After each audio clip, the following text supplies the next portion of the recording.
묵상 기도드림으로 주일 오전 예배를 하나님께 드리겠습니다.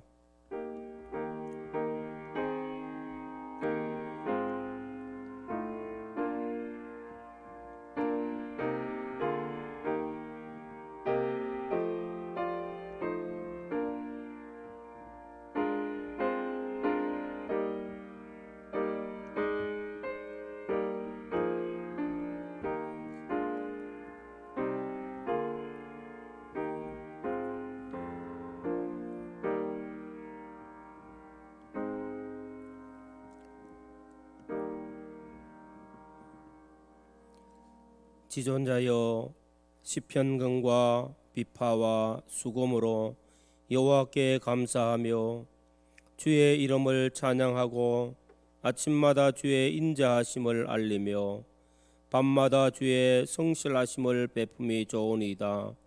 여호와여, 주께서 행하신 일로 나를 기쁘게 하셨으니 주의 손이 행하신 일로 말미암아 내가 높이 외치리이다. 아멘. 지난 한 주간 또 주님의 죽으심에 연합되어지고 주의 부활에 연합되어져서 주님과 동행하게 하시고 주의 인도 따라 살게 하여 주심을 감사드립니다. 오늘 복되고 거룩한 주의 날, 또 하나님을 찬양하며 하나님께 영광 올려드리며 하나님 앞에 예배자로 설 수 있도록 은혜를 베풀어 주심을 감사를 드리옵니다. 각 처에서, 가정에서, 교회에서 하나님께 영과 진리로 예배할 때 성삼위 하나님 우리 가운데 임재하시고 우리의 예배를 받으시고 오늘 또 성령으로 충만하게 하시고 은혜와 진리로 충만케 하여 주시옵소서. 마칠 때까지 함께 하시며 영광을 받아 주시옵기를 예수님 이름으로 기도드리옵나이다. 아멘. 찬송가 31장, 통일 46장.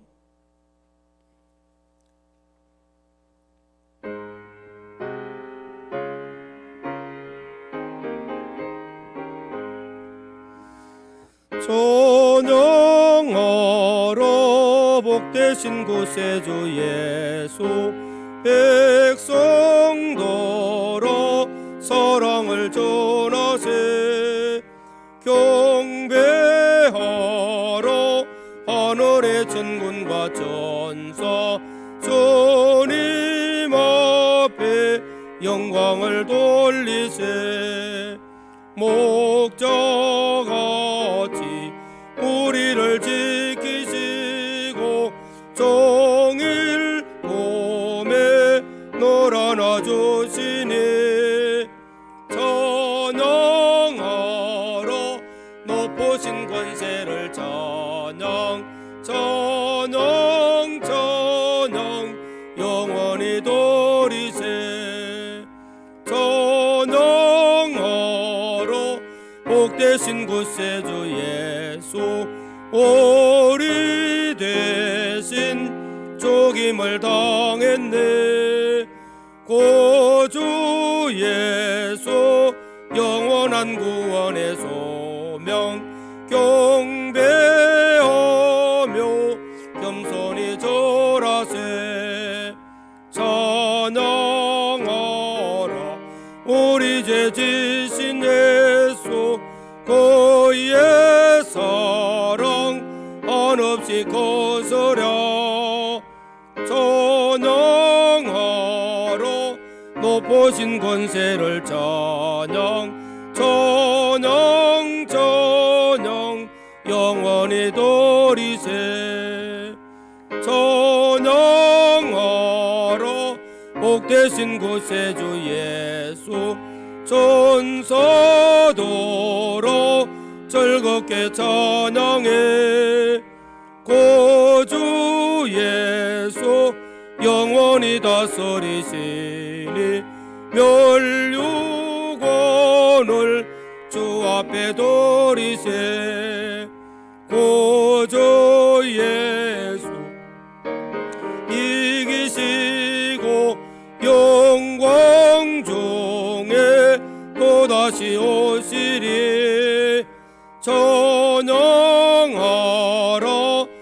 보신 권세를 전영 전영 전영 영원히 도리세. 하나님의 말씀 시편 92편 12절로 15절 말씀, 구약성경 870페이지 시편 92편 12절로 15절 말씀 봉독드리겠습니다. 의인은 종려나무같이 번성하며 레바논의 백항목같이 성장하리로다. 이는 여호와의 집에 심겼으며 우리 하나님의 뜰 안에서 번성하리로다. 그는 늙어도 여전히 결실하며 진액이 풍족하고 이 빛이 청청하니 여호와의 정직하심과 나의 바위 되심과 그에게는 불의가 없음이 선포되리로다. 아멘.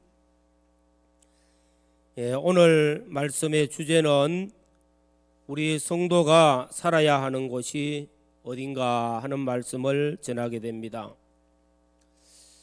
세계적으로 유명한 화가 레오나르도 다빈치라는 사람이 있습니다.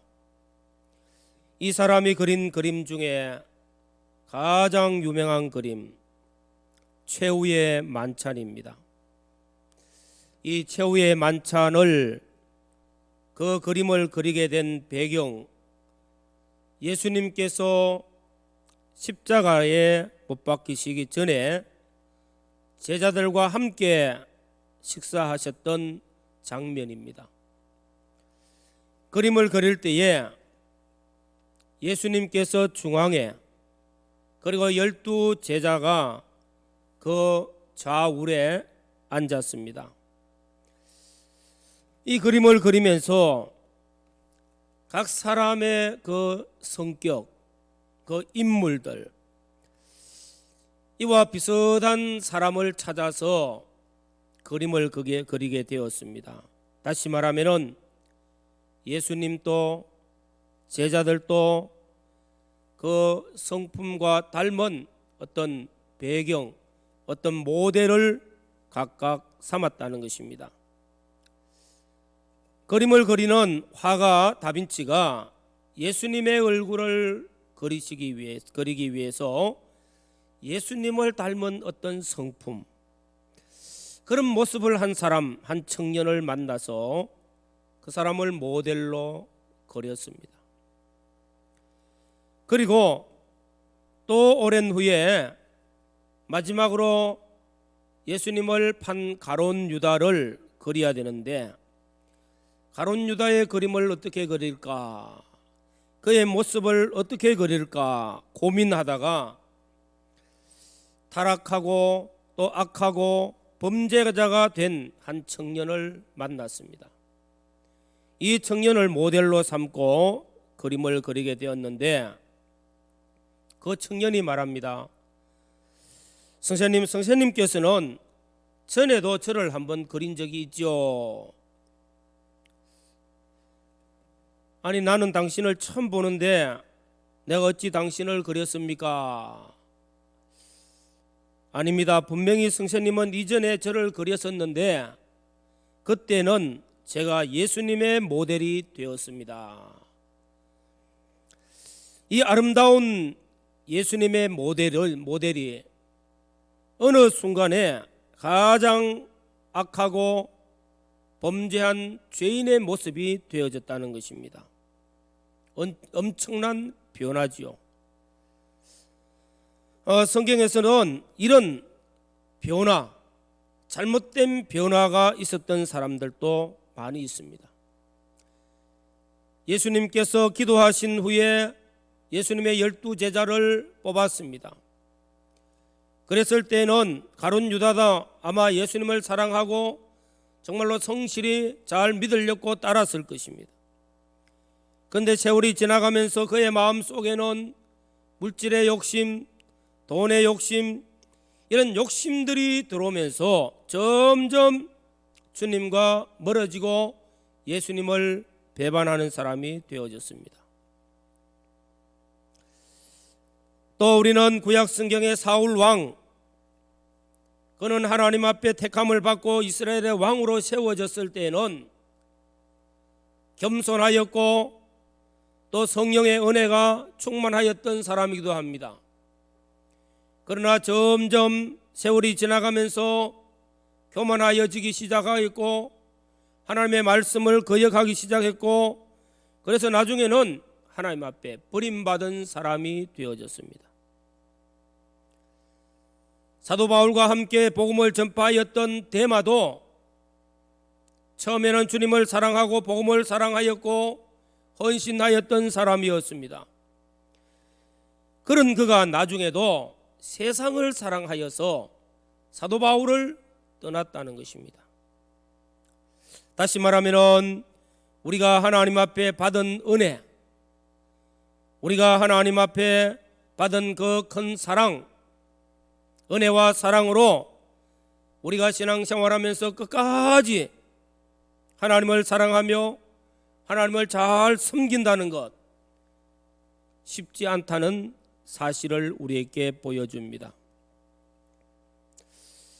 그래서 오늘 말씀의 주제도 우리의 성도가 처음부터 끝까지 주님을 사랑하고 주의 말씀에 순종하며 믿음에서 믿음으로 잘 살아서 아름다운 인생을 살아갈 수 있는 이런 사람이 되어져야 되는데, 과연 이렇게 살 수 있을까?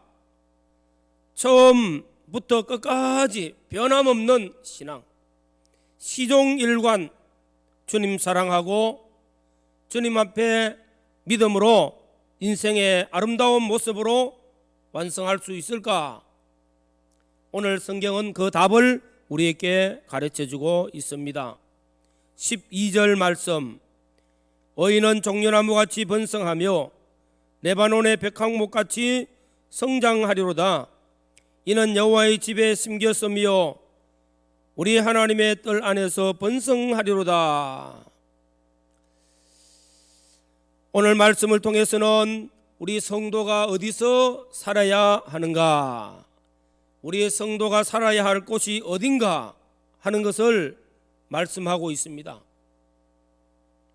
처음부터 끝까지 점점 번성하고 아름다운 신앙으로 성공자로 살 수 있는 곳이 어딘가 하는 것을 말씀을 통해서 살펴보고자 합니다.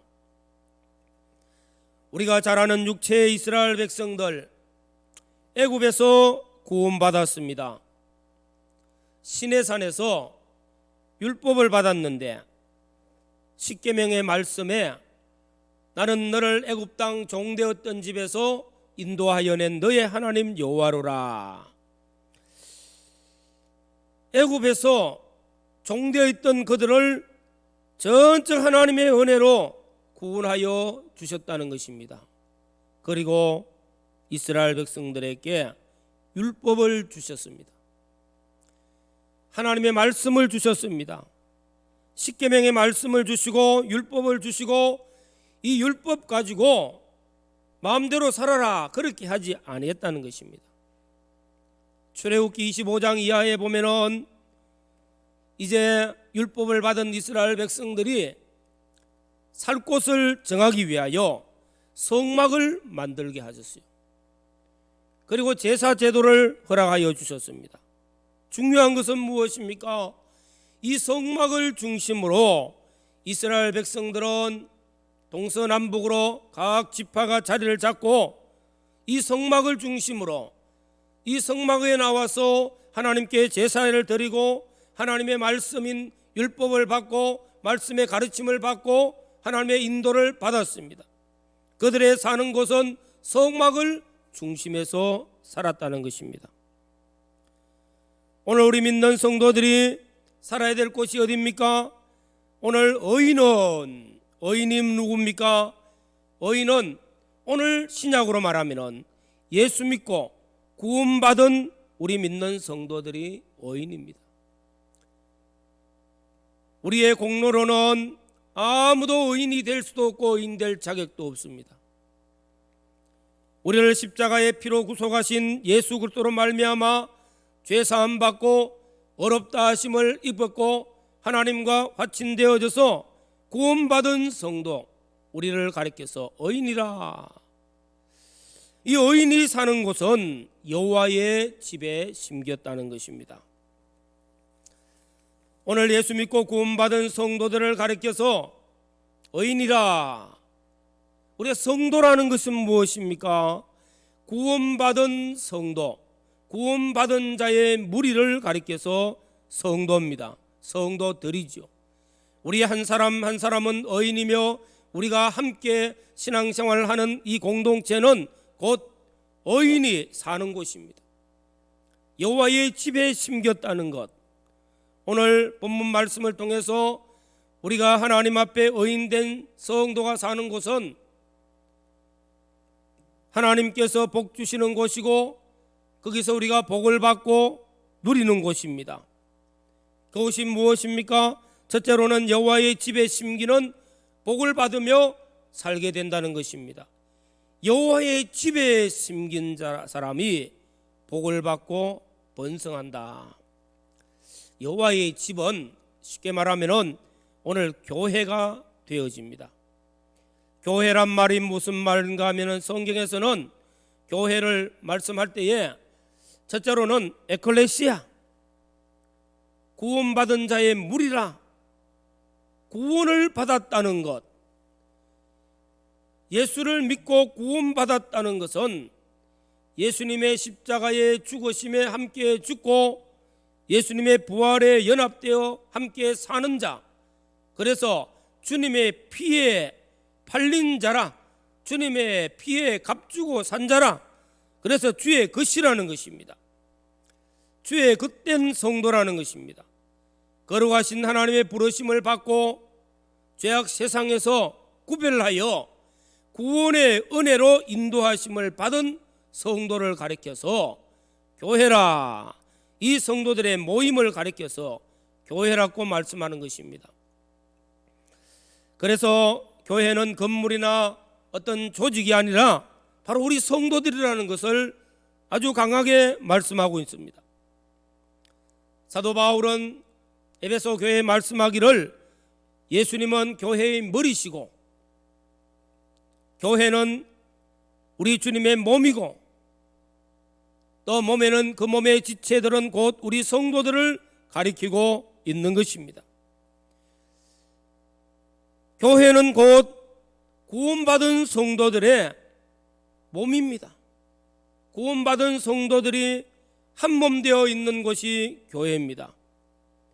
그래서 교회는 너무나 소중하다는 것을, 교회는 너무나 귀하고 가치 있다는 것을 강조하고 있습니다. 우리 모든 성도들이 정말로 교회에서 구원받은 성도가 모여 하나님께 예배드리고 찬양하며 하나님 섬기며 또 하나님께서 주신 은혜의 말씀을 붙들고 순종하며 또 형제를 사랑하며 성도의 아름다운 교제를 나누는 이 모든 것들이 하나님 앞에서 우리가 심겨 있어야 될 거룩한 교회라는 것입니다. 의인이 살 곳은 여호와의 집에 심겨졌다는 것, 여호와의 집에 심겨서 거기서 사는 것이 복이 있다는 것입니다. 육체 이스라엘 백성들이 애굽에서 나와서 십계명이라 하는 말씀과 율법을 받아가지고 각처에 흩어져서 마음대로 살아라고 내버려두지 아니하시고 공동체라 하는 이 모임이 12지파가 성막을 중심으로 항상 성막을 바라보고 성막에서 불기둥과 구름기둥의 인도를 받고 거기서 받은 모세를 통해서 율법의 말씀을 해석받고 말씀을 듣고 그 교훈의 말씀으로 순종하고 거기서 하나님 앞에 제사를 드리고 그 중심으로 살 때에 육체 이스라엘 백성들은 복을 받고 아무 염려 없이 목적지를 향해서 갈 수 있습니다. 그러나 육체 이스라엘 백성들이 이 은혜를 저버리고 자신들의 마음대로 걸어갈 때는 하나님께서 징계하시고 또 어떨 때는 이방 나라에 포로 생활도 하게 하시고 전쟁으로 고통받게도 하여 주셨습니다. 오늘 우리 믿는 성도들이 우리가 하나님 앞에 은혜를 그저 받았습니다. 우리가 언제 죗값을 치른 적이 없습니다. 우리가 영생을 위하여서 많은 돈을 투자한 것도 없습니다. 주님이 십자가에 죽으시고 부활하심으로 우리에게 그저 주신 바 된 하나님의 은혜, 이 은혜로 말미암아 구원받은 우리 성도는 하나님의 집에 여호와의 집에 심기어 살아야 복이 있다는 사실입니다. 시편 1편에 보면은 시냇가에 심은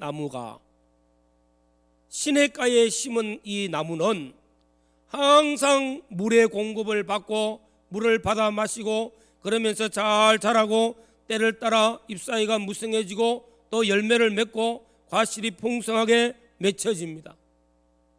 이 사람을 가리켜서 복 있는 사람이라고 말씀하고 있는 것입니다. 오늘 우리 믿는 성도들은 예수 믿고 구원받음으로 하나님의 집에 심겨 사는 자가 되어져야 복 있는 줄로 믿습니다. 말씀을 생각하면서 우리가 신앙의 공동체인 교회를 사랑하고 교회에서 드리는 신앙의 공동체 예배를 사모하고 또 거기서 하나님께 받는 은혜를 통하여서 위로는 하나님 사랑하고 아래로는 이웃을 사랑하고 또 말씀에 순종하여 사는 복 있는 성도가 되어질 때에 우리는 시냇가에 심은 나무와 같이 잎사귀가 마르지 아니함 같으며 그 행사가 다 형통하리로다 말씀하고 있습니다. 우리 모든 성도들이 여호와의 집에 심기어는 복 있는 성도들이 되시기를 주의 이름으로 축원합니다.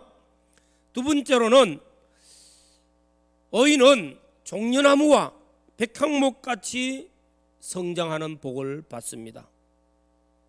오늘 12절 말씀에 의인은 종려나무같이 번성하며 레바논의 백향목같이 성장하려로다.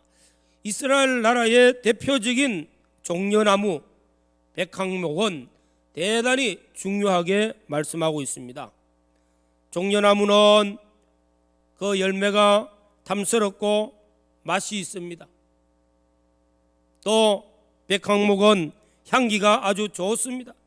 레바논에서 자란 백향목은 크고 또 가치가 있고 그래서 든든하고 높이 자라서 이것을 귀하게 쓰는데 주로 성전을 건축할 때 쓰는 제목으로 쓰인다는 것입니다. 쉽게 말하면은 종려나무와 같이 백향목과 같이 향기가 나고 아름답고 맛있고 가치 있고 또 귀하게 쓰임 받는다는 것. 우리 믿는 성도들이 하나님 앞에 은혜를 받고 또 하나님의 집에 심겨져서 정말로 하나님 앞에서의 아름다운 삶을 사는 성도가 되어지면은 종려나무와 같고 또한 백향목과 같이 어디서나 필요하고 가치 있고 아름답게 정말로 아름다운 모습으로 성장하게 되어집니다. 풍성한 은혜를 입게 되어진다는 것입니다. 오늘 사랑하는 우리 성도 여러분, 우리는 하나님 앞에 그저 받은 바 된 은혜로 말미암아 구원받은 자요 의인이요, 우리는 언제든지 우리가 있어야 될 곳, 우리가 살아야 될 곳은 하나님의 거룩한 전입니다. 하나님의 집입니다. 우리의 신앙의 공동체가 되어지는 구원받은 성도들의 모임을 다시 한 번 더 사모하고 위에서 기도하고 그래서 하나님께 함께 예배하고 찬양하며 하나님 섬기며 또 하나님 앞에 받은 은혜를 통해서 서로 아름다운 교제를 나누면서 아름다운 사랑을 나누면서 하나님 주시는 은혜의 풍성함을 따라서 우리가 자라서 아름다운 모습으로 날마다 성장하는 복 있는 성도들이 되어지시기를 주의 이름으로 축원합니다. 셋째로는 14절 15절 말씀, 그는 늙어도 여전히 결실하며 진액이 풍족하고 빛이 청청하니 여호와의 정직하심과 나의 바위 되심과 그에게는 불의가 없음이 선포되리로다. 그는 늙어도 여전히 결실하며 진액이 풍족하고 빛이 청청하고 여호와의 보호가 늘 따릅니다. 우리가 생각해 봅시다. 백항목이라든지 종려나무라든지 이런 나무가 늙은 나무가 되어져도 과연 열매가 맺을 수 있을까? 좋은 제목으로 쓰임받을 수도 있을까? 정말로 가치 있고 아름답게 쓰임받을 수 있을까? 또 우리가 사람으로 말하면 나이가 많이 들어서 노년이 되어져서 하나님 앞에 큰 일을 할 수 있을까? 병든 몸 가지고도 하나님 앞에 잘 쓰임받을 수 있을까? 가난한 사람이 행복하게 살며 하나님 앞에 아름다운 모습으로 향기를 낼 수 있을까? 인간적으로 생각할 때는 불가능하겠죠. 그러나 하나님의 집에 심기어진 사람들은 늙고 병들고 가난해도 얼마든지 존경받고 인정받고 칭찬받고 귀하게 쓰이고 그 향기가 아름답게 멀리까지도 전파되어질 줄로 믿습니다. 그래서 인생의 노년이 아름답고 존귀하고 영광스럽게 되기 위해서는 하나님의 집에 심겨진 자가 되어져야 됩니다. 다윗이 나이가 많이 늙었습니다. 그래서 사람들은 이제 다윗의 시대가 지나갔다. 그의 아들들이 젊고 힘이 있고 똑똑하니까 그들 가운데 왕이 될 자를 세워야 되겠다 하고 압살롬을 왕으로 세웠습니다. 그로 인해서 다윗은 쫓겨가기 시작했습니다. 다윗의 신복들도 다윗을 버리고 압살롬에게로 가기도 했습니다. 다윗은 천대를 받기도 했습니다. 그러나 사람이 세운다고 세워지는 것은 결코 아닙니다. 사람이 세운다고 압살롬이 이스라엘의 훌륭한 왕이 될 수는 없다는 것입니다. 하나님께서는 압살롬을 버리고 다윗이 나이 많은 다윗을 세워서 인생의 노년까지 하나님이 더욱 복되게 하시고 오히려 인생의 노년이 더 아름답고 더 영광스럽고 그래서 하나님께서는 다윗에게 내 자손 대대로 왕권이 이어지며 메시아가 나며 내 자손 대대로 복을 받고 또 번성하게 될 것을 약속하여 주셨다는 것입니다. 우리가 신앙생활하면서 인생의 노년에도 아름다운 모습으로 영광스러운 모습으로 존귀한 모습으로 믿음의 승리자가 되어지고 많은 사람들에게 선한 영향력을 끼칠 수 있는 복 있는 성도들이 되기 위하여 의인이 심겨져야 되는 곳, 의인이 있어야 될 곳, 하나님의 집에 거하는 자, 하나님의 집에 심겨지는 복된 성도들이 되어지기를 바랍니다. 오늘 결론적으로 사랑하는 우리 모든 성도 여러분, 나는 어디에 살고 있습니까? 나는 한 번밖에 없는 나의 인생을 어디서 무엇을 하고 살고 있는지 살펴보시기를 바랍니다. 우리는 예수 그리스도의 대속의 은혜로 말미암아 사죄와 칭의와 화친을 입고 의인된 성도입니다. 그래서 늘 하나님께 감사하고 두 번째로는 하나님의 집에 심기어는 자 되어져야 됩니다. 예수 안에서 구원받고 신앙의 공동체인 하나님의 교회에서 하나님을 사랑하며 하나님 섬기며 예배자로서 또 받은 은혜의 말씀으로 서로 사랑하며 아름다운 교제를 나누며 또한 하나님 주시는 말씀을 통해서 순종하는 믿음의 삶을 통해서 종려나무와 같이 또 백향목과 같이 번성하고 또한 향기롭게 아름답게 번성되어지는 복 있는 성도들이 되어지시기를 주의 이름으로 축원합니다. 기도드리겠습니다. 주님 은혜를 감사합니다. 우리 성도가 아무 자랑할 것 없고 아무 공로 없지만은 예수님의 십자가에 피 흘리심으로 또 부활하심으로 사죄와 칭의와 화친의 대속 공로를 입고 어인되어졌고 하나님을 섬길 수 있는 복된 위치에 우리를 세워 쌓은 적 여호와의 집에 심기어져서 주님을 사랑하며 주를 섬기며 예배하며 찬양하며 하나님과의 영적 교통을 나누며 나아가 받은 은혜로 말미암아 서로 사랑하며 교제하며 말씀에 순종하며 헌신하며 봉사하며 충성된 걸음을 걸어서 백항목과 같이 향기를 내고 종려나무와 같이 아름답고 아름다운 모습으로 성장하여서 오직 하나님 앞에 영광을 올려드릴 수 있는 복 있는 저희들이 되어지도록 늘 은혜를 베풀어 주시옵소서. 어렵고 힘든 가운데서도 하나님의 신앙의 공동체를 사모하며 예배를 사모하며 은혜의 자리를 사모하는 가운데 한 걸음 한 걸음 주의 전을 향하여 나아가는 발걸음이 되어지도록 은혜 입혀 주시옵소서. 우리 주 예수 그리스도의 은혜와 하나님 우리 아버지의 사랑하심과 성령님의 감화 감동 교통 충만하신 은혜가 영원토록 저희들과 함께 하시기를 축원하옵나이다. 아멘.